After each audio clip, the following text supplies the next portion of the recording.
అమరావతి రైతులు మళ్ళీ తిరగబడ్డారు. ఎందుకు తిరగబడ్డారు, ఏం జరిగిందనే ఒక వీడియో క్లిప్పింగ్ మీకు ఇక్కడ చూపిస్తాను నేను. అయితే అమరావతి రాజధాని కోసం అని చెప్పి ఉన్న భూములు సరిపోవని చెప్పి మళ్ళీ భూములు కావాలని చెప్పి రైతులను ఒప్పించడం కోసం ఈ ప్రభుత్వం గ్రామ సభలు ఏర్పాటు చేసింది. ఆ క్రమంలోనే మండలంలో కూడా గ్రామ సభలు పెడితే అంతకుముందు భూములు ఇచ్చినటువంటి రైతు రామారావు తను చెందుతున్నటువంటి ఆవేదన, తనకు జరిగినటువంటి అన్యాయాన్ని మంత్రి నారాయణ గారి ముందే, మంత్రి నారాయణ కూడా తనకి ఏ రకంగా మోసం చేశాడనేటువంటి విషయాన్ని, అంటే మా గొంతు కోస్తా ఉన్నారు, పచ్చని పొలాలు మీ చేతిలో పెట్టి ఈరోజు కన్నీళ్లు పెట్టుకునేటువంటి పరిస్థితికి వచ్చిందని చెప్పి ఆ రైతు ఆవేదన చెందుతూ కుప్పకూలిపోయాడు నిన్న. అంటే ఆ వ్యక్తి పొలం తీసుకొని, పచ్చటి పొలం తీసుకొని ఇక్కడ దాకా నీళ్ళు వచ్చేటువంటి దాంట్లో ఆ చెరువులో ప్లాట్ ఇచ్చారని చెప్పి ఆ రైతు కన్నీళ్ళు పెట్టుకున్నాడు. కన్నీళ్ళు పెట్టుకుంటూ కుప్పకూలిపోయాడు. మరి ఇంత దారుణం జరిగితే దీనికి సంబంధించి మీరు ఈరోజు ఏ పత్రికలు కానీ ఏ ఛానల్స్ కానీ భూతద్దం పెట్టి వెతికినా కూడా దొరకదు. ఏం జరిగింది, ఆ రామారావు మండలంలో ఏం జరిగింది, ఆ గ్రామ సభలో దానికి సంబంధించి ఆ సమస్య గురించి రాయకుండా, ఆ రైతు చనిపోవడానికి కారణం ఏంటో రాయకుండా, ఈ ప్రభుత్వం వైఫల్యాలకు సంబంధించి మాట్లాడకుండా వీళ్ళు రెడీగా ఉంటారు కదా డైవర్ట్ చేయడం కోసం. మేడం గారు చూడండి ఏం మాట్లాడతారు. ఇప్పుడు దీన్ని రాజకీయంగా వాడుకోవడం కోసం గద్దలు వాలాయి, పక్షులు వాలాయి అని చెప్తారు మేడం. ఎక్కడ ఉన్నారండి అసలు, నాకు అర్థం కాదు. ఒక రైతు ఒక పొలాన్ని తన బిడ్డలాగా చూసుకుంటాడు, కష్టపడి అంత భూమి సంపాదించుకొని మీ చేతిలో పెట్టి ఈరోజు చెరువులో ప్లాట్ ఇచ్చి ఆవేదన చెందుతుంటే, అది కూడా మంత్రి నారాయణ మోసం చేశాడని బాధపడి చనిపోతే ఆ చావు మీ కళ్ళకి కనపడకుండా దాన్ని డైవర్ట్ చేయడం కోసం వైసీపీ రాజకీయాలు చేస్తుందంటారా మీరు? మరి ఈరోజు మంత్రి పెమ్మసాని అక్కడికి వెళ్ళినప్పుడు అక్కడ వాళ్ళు ఏమన్నారో తెలుసా? చూపిస్తా, వీడియో క్లిప్పింగ్ కూడా చూపిస్తా. ఒకసారి మేడం గారు ఏమన్నారు చూడండి. నిన్న జరిగిన గ్రామ సభలో అస్వస్థతకి గురైన ఒక రైతు అక్కడ చూడండి, అస్వస్థతకు గురైనటువంటి ఒక రైతు. అదే జగన్మోహన్ రెడ్డి ముఖ్యమంత్రిగా ఉంటే ఒక రైతును బలి తీసుకున్న జగన్మోహన్ రెడ్డి విధ్వంసం, అమరావతి రైతు పొట్టగొట్టాడు. ఇలాంటి విధ్వంస పాలన, ఇలా సైకోల పాలన, రౌడీల పాలన అవసరమా అని చెప్పి ఈ పాటికి ఒక 1000 మందిని గ్యాదర్ చేసి ఒక మహాధర్నా, అమరావతిలో మళ్ళీ ధర్నా చేసేవాళ్ళ లేదా? ఈ పాటికి డిబేట్లు పెట్టి భూగోళం బద్దలు కొట్టేవాళ్ళ లేదా? కుప్పగొలడంతో స్వయంగా మంత్రి నారాయణ తన కాన్వాయ్లో తరలించారు. మార్గ మధ్యలో ఆయన మరణించారు దురదృష్టవశాత్తు. స్వయంగా మంత్రి నారాయణ గారు తన కాన్వాయ్లో తరలించారని మేడం గారు చెప్తా ఉన్నారు. స్వయంగా నారాయణ గారి వల్ల ఇది జరిగిందని ఆ రైతు చనిపోయిన రైతు చెప్పాడు. అది మాత్రం చెప్పం మనం. ఆ రైతు అన్నాడు కదా, మంత్రి నారాయణ వల్ల నాకు ఇది జరిగిందని చెప్పి.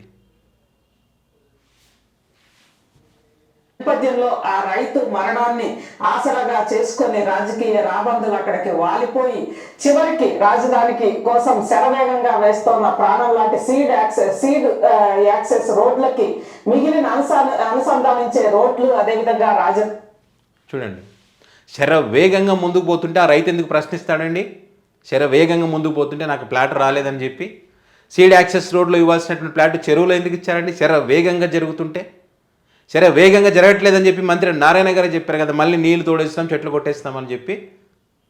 రాజకీయ నాయకులు అక్కడ ఆబందులాగా పక్షులు వాలారండి. అక్కడ వెళ్ళి ఎవరు వాలినారు? ఇప్పుడు మీరు వాలినారు. పెమ్మసానికి అక్కడ పోయిన తర్వాత వాళ్ళు అదే మాట అంటున్నారు. అక్కడ మళ్ళీ ఎవరిని చంపడానికి వచ్చారో మీ రాజకీయం కోసం, మీ స్వార్థం కోసం అని చెప్పి.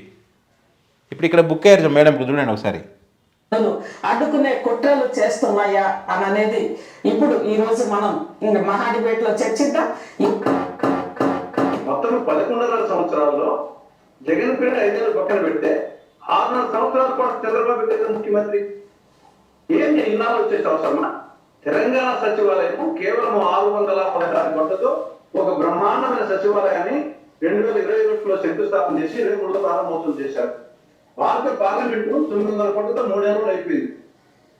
ఈయన వచ్చేసి 6.5 సంవత్సరాల పాటు ఏం చేశారు? దానికి ఆన్సర్ చెప్పాలి. ఎంతసేపు వైకాపా మీద, జగన్ మీద ఇదే రామాయణం చేసి మీరేం చేశారు? తెలంగాణ సచివాలయం కేవలం 616 కోట్లతో ఒక బ్రహ్మాండమైన సచివాలయాన్ని 2021లో శంకుస్థాపన చేసి 23లో ప్రారంభోత్సవం చేశారు. భారత పార్లమెంటు 900 కోట్లతో 3 ఏళ్ళు అయిపోయింది. ఈయన వచ్చేసి 6.5 సంవత్సరాల పాటు ఏం చేశారు? దానికి ఆన్సర్ చెప్పాలి. ఎంతసేపు వైకాపా మీద, జగన్ మీద ఇదే రామాయణం చేసి మీరేం చేశారు? వాళ్ళు చేసింది ఏమీ లేదు, ఇట్లా రైతులను బలి తీసుకోవడం తప్పితే. సో ఆ విషయాన్ని రైతులు మళ్ళీ ఇక్కడ చెప్తా ఉన్నారు. చూడండి ఒకసారి, చూడండి.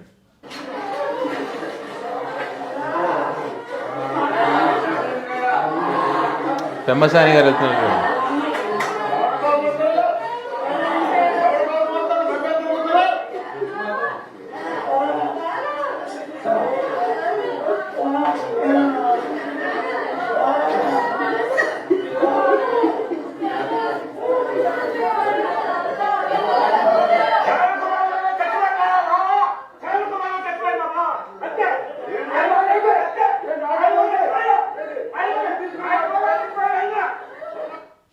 5 చనిపోయారు ఇప్పటికే, మళ్ళీ ఎవరిని బలి తీసుకోవడానికి వచ్చారని చెప్పి అక్కడ రైతు ప్రశ్నిస్తున్నాడు.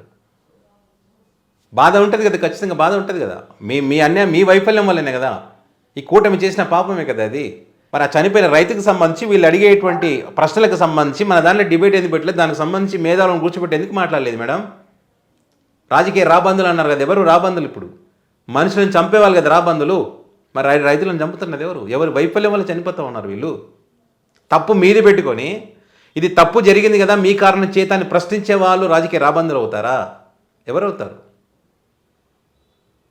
సింపుల్, మనకు ఛానల్ ఉంది, మనం మేధావులం, మన జర్నలిస్టం, మనం చెప్తే నమ్ముతారని ఒక భ్రమలో ఇష్టం వచ్చినట్టుగా మాట్లాడితే అక్కడ తులసిరెడ్డి గారు వేశారు కదా కౌంటర్.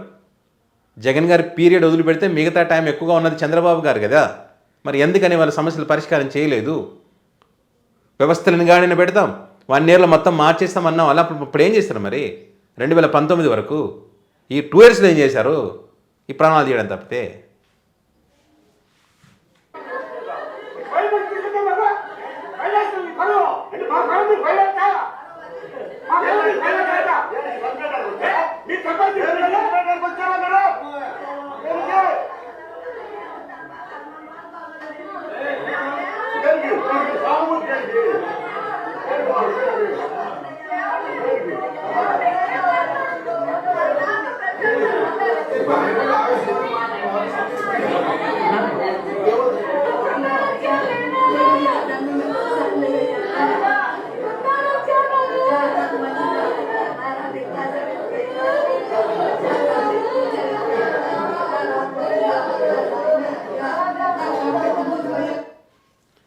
ఇప్పుడు మీరు అన్నారు కదా కోట్లలో రైతులకు భూముల రేట్లు పెరిగిపోయినని చెప్పి, ఆ కోట్లు పెట్టి అప్పుడు రైతుని బతికిస్తారా?